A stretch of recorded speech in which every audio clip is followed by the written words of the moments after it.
សូមស្វាគមន៍មកកាន់ Channel D-Rod Cooking ថ្ងៃនេះ Channel យើងខ្ញុំនឹងបង្ហាញលោកអ្នកពីការស្ងោរក្បាលជ្រូកសម្រាប់សែន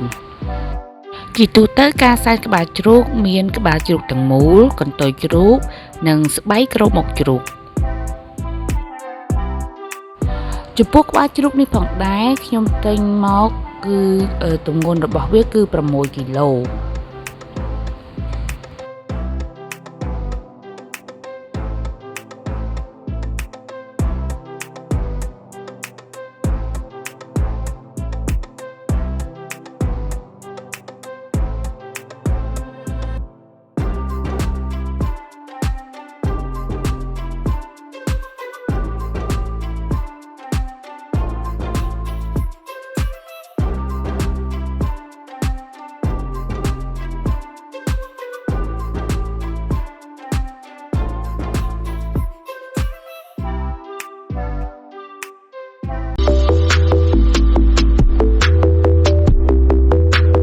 ដើម្បីរៀបចំស្ងោរក្បាលជ្រូកយើងយកកន្ទុយជ្រូកដាក់ចូលក្នុងមាត់ជ្រូកឲ្យហើយ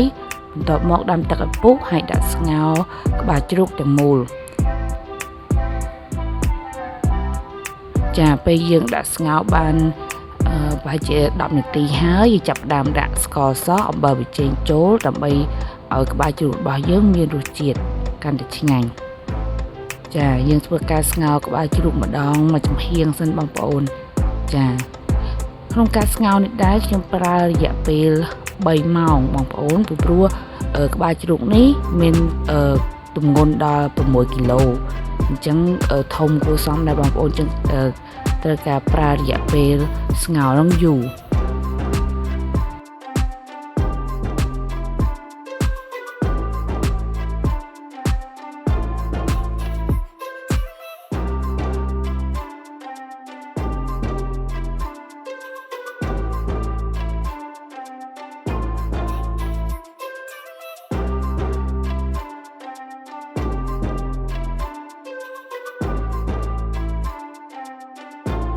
ពេលដែលក្បាលជ្រូកឆ្អិនមួយចំហៀងហើយចាប់ដើមត្រឡប់ក្បាលជ្រូកដើម្បីស្ងោរមួយចំហៀងទៀតឲ្យឆ្អិនទាំងអស់តែម្ដងបងប្អូនចាយើងធ្វើការស្ងោររយៈពេល3ម៉ោងដើម្បីឲ្យក្បាលជ្រូករបស់យើងឆ្អិនបានសព្វល្អ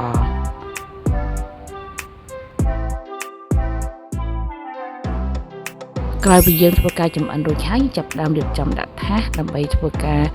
សែនចាចំពោះស្បៃមុខជ្រូកនោះយើងត្រូវការយើងដាក់គ្របពីលើតែម្ដងហើយកន្ទុយ